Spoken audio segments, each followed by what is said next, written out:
Hello everyone, स्वागत है आपका आरजे क्लासेस के अंदर। और आज हम पढ़ेंगे संविधान की समितियाँ। देखिए, संविधान की समितियाँ पढ़ने से पहले अगर आपने इससे पहले की वीडियो में कैबिनेट मिशन योजना और संविधान निर्माण नहीं देखा है तो डिस्क्रिप्शन बॉक्स के अंदर उनके लिंक दे रखे हैं, तो आप पहले जाके वो वीडियो देखिए और फिर आपको ये वीडियो अच्छे से समझ आएगी। और अगर आप हमारे चैनल पे नए हैं तो प्लीज़ सब्सक्राइब कीजिएगा, लाइक कीजिएगा, कमेंट कीजिएगा और हाँ, बेल आइकन दबाना बिल्कुल मत भूलिएगा, क्योंकि उससे आपको हमारे चैनल पे जो लेटेस्ट अपडेट है वो प्राप्त हो सके। तो चलिए, बगैर टाइम वेस्ट करे हम स्टार्ट करते हैं अपना टॉपिक। देखिए, हम बात करते हैं संविधान की समितियाँ। देखिए, समितियों की अगर बात करें तो सबसे पहले जैसे संविधान बना था तो किस प्रकार कौन कौन क्या क्या काम करेगा उसके लिए उसके विभाग में बांट दिया गया और उन विभागों पे एक अध्यक्ष को बना दिया गया। जैसे मान लीजिए मूल अधिकार के बारे में बात करनी है तो कुछ लोगों को बांट के उनका अध्यक्ष बना के वो उस पर काम करेंगे। जब काम को अलग अलग डिवाइड कर देते हैं तो काम भी अच्छा ही होता है। तो उसी प्रकार संविधान को भी बनाने के लिए उसमें कुछ समितियाँ बनाई गई ताकि वो अच्छे से काम कर सके। देखिए, संविधान में अगर हम समितियों की बात करें तो इसको दो भागों में बांटा गया है। पहली हम बात करते हैं तो संचालन समिति। संचालन समिति का मतलब वही हो गया कि किस प्रकार से संचालन करना है, क्या नियम बनाने हैं। और सेकंड हो गई विषय समिति। और विषय समिति की हम बात करें तो जैसे मौलिक अधिकार हो गया, इन सभी से संबंधित समितियाँ। तो चलिए, आपको यहाँ पे क्वेश्चंस में देखिए, आपके एग्ज़ाम के क्वेश्चंस में कुछ ऐसा मिलेगा, या तो कुछ समितियाँ दे दी जाएगी और इधर अध्यक्ष दे दिए जाएंगे और उनको आपको मिलान करना होगा, या डायरेक्ट आपसे पूछा जा सकता है। मान लीजिए पूछ लेते हैं मौलिक उप अधिकार समिति के अध्यक्ष कौन थे, तो आपसे इस तरह से क्वेश्चन होंगे। तो आप बिल्कुल वीडियो एंड तक देखिएगा और उसके एंड में हम कुछ क्विज़ करेंगे, कुछ क्वेश्चंस करेंगे। हमने अभी तक जो भी पढ़ा है ये चेक करने के लिए हमें किस प्रकार से वो आंसर आ रहे हैं। ठीक है, तो चलिए पहले हम कुछ समितियाँ क्लियर कर लेते हैं। देखिए, बात करें हम संघ समिति। देखिए, संघ संविधान समिति हो या संघ विषय समिति हो या संघ शक्ति समिति हो। देखिए, संघ लिखा हुआ अगर आपको नाम कहीं भी दिख जाए तो इन सभी समितियों के जो अध्यक्ष थे वो हैं हमारे जवाहरलाल नेहरू जी।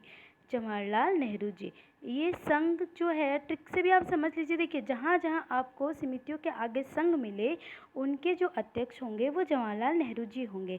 इनकी एक समिति और है जिसका नाम है राज्य समिति। तो देखिए, संघ समिति हो या राज्य समिति हो, इसके जो हेड होंगे वो होंगे जवाहरलाल नेहरू जी।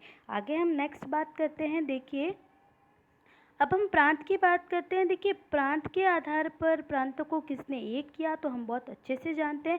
तो जहाँ भी आपको प्रांतीय मिले या प्रांतीय मान लीजिए विषय समिति मिले आपको, या लिखा मिले प्रांतीय विधान समिति मिले, तो इनके जो हेड होंगे वो होंगे हमारे सरदार वल्लभ भाई पटेल।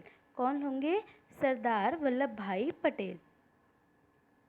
ठीक है, देखिए, जहाँ जहाँ आपको संघ मिले वहाँ जवाहरलाल नेहरू जी, जहाँ जहाँ आपको प्रांतीय विषय हो गया, प्रांतीय संविधान हो गया, प्रांतीय शक्ति हो गया, तो वहाँ पे वल्लभ भाई पटेल या सरदार वल्लभ भाई पटेल जी अध्यक्ष होंगे। अब हम बात करते हैं देखिए, मौलिक अधिकार जो हमारे लिए बहुत ज़रूरी है।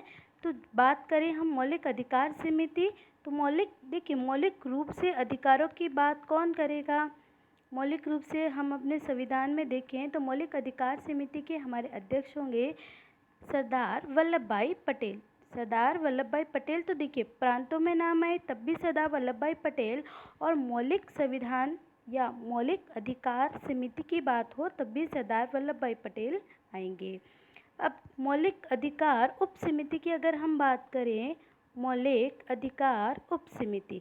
देखिए, उप समिति का मतलब सीधा सा होता है, एक समिति होगी उसके नीचे एक और समिति बनी होगी, जो मुख्य समिति ने किया है वो उप समिति उसको चेक करेगी। बस इसीलिए उप समिति बनाई जाती है ताकि हम जिस भी बारे में बात कर रहे हैं उसमें किसी भी प्रकार की चूक ना रहे। देखिए, मौलिक अधिकार प्रत्येक मनुष्य को प्राप्त होने वाले अधिकार हैं, इसीलिए उस पर पूरा ध्यान रखना ज़्यादा आवश्यकता है। इसीलिए इसकी एक उप समिति बनाएगी और इस उप समिति के जो हेड थे वो थे जेपी कृपलानी साहब। कौन थे? जेपी कृपलानी साहब। तो याद रखिएगा, प्रांतीय या मौलिक इन दोनों के लिए सरदार वल्लभ भाई पटेल होंगे, लेकिन मौलिक अधिकार उप समिति उनके होंगे जेपी कृपलानी जी। अब हम आगे बात करें तो देखिए झंडा समिति के जो है वो भी जेपी कृपलानी ही होंगे, जेपी कृपलानी साहब होंगे हमारे झंडा समिति के भी। अब हम बात करें, एक और है हमारी प्रारूप समिति, और प्रारूप समिति, और जो प्रारूप समिति है उसके अध्यक्ष भी होंगे हमारे डॉक्टर भीमराव अंबेडकर जी। डॉक्टर भीमराव अंबेडकर जी, जो कि प्रारूप समिति यानी कि संविधान का प्रारूप बनाना, और ये बहुत मुख्य समिति है, इसके अंदर से भी बहुत से क्वेश्चंस आते हैं। तो प्रारूप समिति के हमारे डॉक्टर भीमराव अंबेडकर जी होंगे। अब हम बात करें एक और समिति की, परामर्श समिति। देखिए परामर्श समिति की अगर हम बात करें तो संविधान में वही व्यक्ति समिति का अध्यक्ष होगा जो परामर्श देता है, जैसे प्रांत को एक करता है, तो वो होंगे हमारे सरदार वल्लभ भाई पटेल। तो देखिए बहुत सारे सरदार वल्लभ भाई पटेल जी समितियों के अध्यक्ष बने हैं, इसलिए हमें बिल्कुल भी कंफ्यूज नहीं होना। जहाँ प्रांत आए, मौलिक अधिकार आए, परामर्श आए, वहाँ पे सरदार वल्लभ भाई पटेल। ठीक है, अब हम एक समिति की और बात कर लेते हैं। देखिए अल्पसंख्यक समिति, अगर हम अल्पसंख्यक समिति की बात करते हैं तो इसके जो हेड होते हैं वो है सरदार वल्लभ भाई पटेल, सरदार वल्लभ भाई पटेल। और इसी की एक उपसमिति और बनती है। देखिए अल्पसंख्यक समिति की उपसमिति और बनाई जाती है, और उसके जो हेड होते हैं वो होते हैं, उपसमिति के जो अध्यक्ष होते हैं वो होते हैं एस.सी. मुखर्जी। तो याद रखिएगा, बिल्कुल भी कंफ्यूज मत होइएगा। अल्प समिति के जो अध्यक्ष हैं वो सरदार वल्लभ भाई पटेल जी हैं, तो अल्प उप समिति के जो अध्यक्ष हैं वो एस.सी. मुखर्जी हैं। तो चलिए यहाँ पे हमने कुछ समितियों के बारे में जाना, हम आगे बढ़ते हैं और आज हम अपने जो पढ़ा है उससे संबंधित कुछ क्वेश्चंस लेके आई हूँ। तो उम्मीद करती हूँ कि आप सभी को बहुत अच्छे से आए होंगे। चलिए हम अपना पहला क्वेश्चन करते हैं, और हमारा पहला क्वेश्चन है, कैबिनेट मिशन में कितने सदस्यों की शिष्टमंडली थी? ऑप्शन ए 3, ऑप्शन 2 4, ऑप्शन 3 6 और ऑप्शन 4 2। तो हम अच्छे से जानते हैं कैबिनेट मिशन में 3 शिष्टमंडली थी, यानी 3 सदस्यों की शिष्टमंडली थी, और ये हमने बहुत अच्छे से समझा था। आगे बढ़ते हैं हम हमारा नेक्स्ट क्वेश्चन। देखिए नेक्स्ट क्वेश्चन है, संविधान सभा की प्रथम औपचारिक मांग कब की गई? 1940, option second 1938, option third 1934, option 4 1936। तो हम अच्छे से जानते हैं कि हमारा जो औपचारिक मांग है यानी कांग्रेस के द्वारा जो मांग की गई, राइट आंसर है हमारा ऑप्शन थर्ड 1934।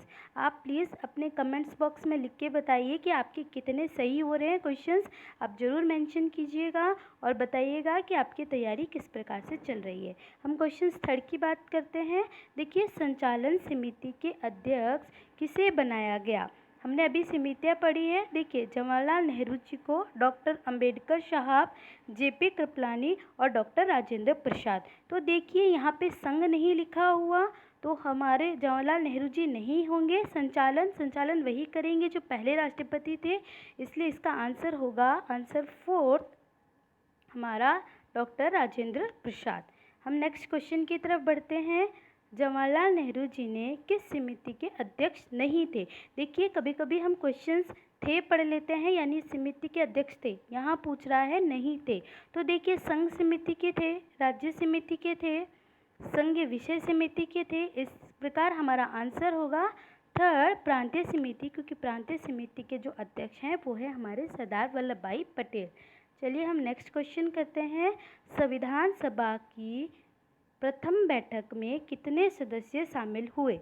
हमारा ऑप्शंस हैं, option first 208, option second 204, option third 207, option 4 210। तो मैंने आपको बहुत अच्छे से समझाया था कि संविधान सभा की जो प्रथम बैठक हुई थी उसके अंदर 207 सदस्यों ने हिस्सा लिया था। तो हमारा आंसर होगा, आंसर थर्ड राइट होगा। तो इस प्रकार से आप बताइएगा प्लीज़ कि आपके कितने क्वेश्चंस सही हुए हैं। और नेक्स्ट क्लास में हम प्रारूप समिति के बारे में पढ़ेंगे, उम्मीद करती हूँ ये आपको वीडियो पसंद आया होगा। प्लीज़ सब्सक्राइब करें, लाइक करें, कमेंट करें, शेयर करें। Thank you.